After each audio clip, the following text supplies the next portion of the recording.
Football's back, and Whole Foods Market has everything you need for a delicious tailgate or watch party. Level up your game day hosting with marinated chicken wings, chicken sausages, hot dogs, and more. Headed to a friend's house? On the way, grab crowd-pleasing snacks from Whole Foods Market, like Late July tortilla chips and Primal Kitchen queso dip. And don't forget the beer. Very important. Just check out that local selection. Elevate game day with Whole Foods Market. Must be 21 plus. Please drink responsibly. This episode is brought to you by State Farm. What do your music playlists and podcast feeds have in common? They're a reflection of you. And that's how the State Farm Personal Price Plan works, too. It gives you options to personalize your coverage so you can protect what you care about most at an affordable price that's just for you. Like a good neighbor, State Farm is there. Go to statefarm.com today to create your State Farm Personal Price Plan. Prices vary by state. Options selected by customer. Availability and eligibility may vary. This is Optimal Health Daily, episode 2273. Is Training to Failure Necessary for Muscle Growth? By Christian Finn of MuscleEvo.net. And I'm Dr. Neil, your very own host and narrator. Hey there, and welcome back to the show that's all about improving your health and fitness, all by reading to you from some of the world's best websites covering diet, nutrition, exercise, and a lot more, and then with a bit of my commentary at the end. And we're going to get right into today's article and start optimizing your life. Is Training to Failure Necessary for Muscle Growth? By Christian Finn of MuscleEvo.net. One Australian study that caught my eye this week from John Sampson and Herbert Grayler looked at failure versus not to failure training and its effect on gains in size and strength. The authors took a group of 28 untrained men and assigned them to one of three groups. All three groups followed the same training program for 12 weeks. This involved 4 sets of arm curls separated by 3 minutes of rest, performed 3 times a week. The only difference was that one of the groups took every set to muscular failure, that point where you're unable to complete another repetition using correct technique.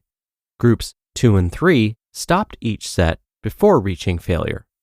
Subjects in the failure group averaged 6 repetitions per set. They also used a controlled repetition tempo, taking 2 seconds to lift the weight and 2 seconds to lower it. Group 2, on the other hand, left 1 to 2 repetitions in the tank at the end of each set. They also used a slightly faster lifting speed, raising the weight as quickly as they could and taking around 2 seconds to lower it. Subjects in the third group also stopped a couple of repetitions short of failure, but they lifted and lowered the weight as quickly as possible.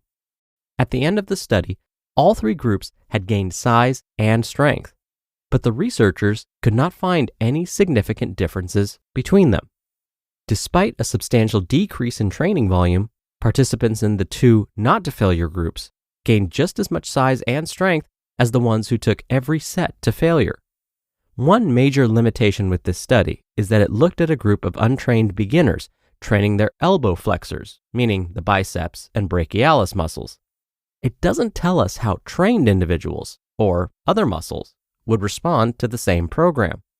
What's more, the fact that there were no statistically significant differences in muscle growth doesn't mean there were no differences at all. The failure group made the greatest gains, posting an 11.6% increase in muscle size. This is compared to a 10.9% gain in the slow not-to-failure group and a 7.1% gain in the fast not-to-failure group. Also, both not-to-failure groups performed a single set to failure each week. This allowed the researchers to adjust the amount of weight that was used the following week. Although just one of the 12 weekly sets was taken to failure, this could have had an impact on the results. One interesting feature of this study, which I haven't seen tried before, is the way that the authors tried to ensure that all three groups contained an equal number of low and high responders. We know that some people gain size and strength faster than others, even when following the same training program. We call them high or fast responders. Other people progress more slowly and are referred to as slow or low responders. If by chance a large number of fast responders had ended up in one of the three groups, it could have skewed the results. To separate the high and low responders, a 4-week familiarization phase was inserted at the start of the study.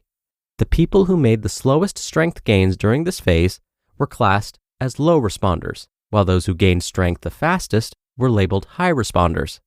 The authors then made sure that an equal number of high and low responders were assigned to each of the three groups. This is a nice idea, in theory at least. However, I'm not convinced that strength gains in the elbow flexors after 4 weeks of training is sufficient to distinguish between high and low responders. Other studies on the subject have separated the two by looking at gains in muscle mass over a longer period of time. One trial, for example, found roughly 4 times greater gains in muscle mass in the high versus low responders over a 12-week period. Muscular failure is usually defined at the point at which you're unable to complete another repetition using correct technique. But not to failure, on the other hand, might mean stopping a set 1 to 2 repetitions short of failure. It could involve taking a long pause between each repetition, or inserting a 30-second rest period in the middle of a set. In other words, not to failure is a term that can mean different things depending on the study, and may involve terminating a set relatively close to or some distance from momentary muscular failure. That's one of the reasons why studies that compare failure with not to failure training often have conflicting results. Building muscle takes a lot of hard work and effort, and chances are you're going to end up failing on some of your work sets whether you plan to or not. But there's very little evidence to suggest that it needs to be the focus of your training, or that intentionally training to failure is necessary for building bigger, stronger muscles. You just listened to the post titled, "Is Training to Failure Necessary for Muscle Growth?" by Christian Finn of MuscleEvo.net. One of the OLD Network's core values is helping you to keep your mind sharp. Well, I've been leveling up my focus with Word Collect, which is a free word puzzle app with over 2,000 levels. Word Collect gets harder as you get better, so it's a fun and challenging way to keep your brain sharp and grow your vocabulary. I highly recommend you give this fun and addicting brain game a try. And right now, Word Collect is offering you 2,500 coins and 500 gems when you download and play. And those coins help. You'll need them when you're having a hard time reaching the next level.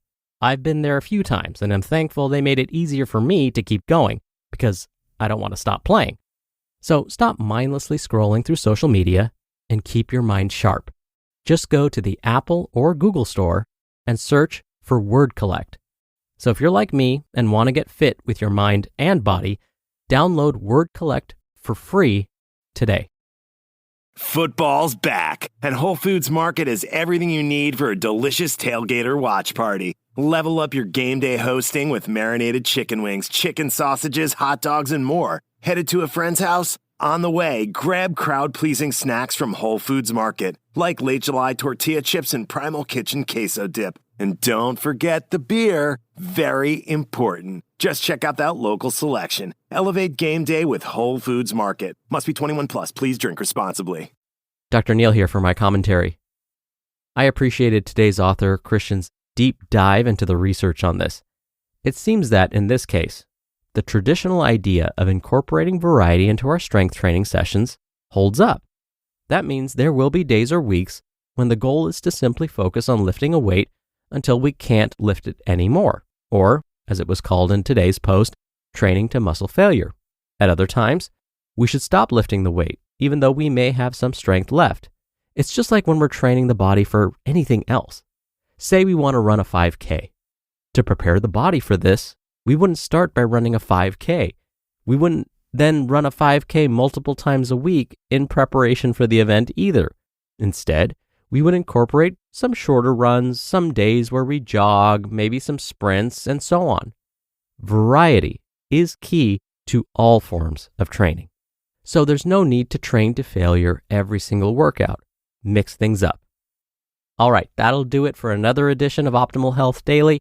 Thank you so much for being here. I hope you have a great rest of your day. And be sure to tune in again tomorrow, where I'll have another post for you and where your optimal life awaits.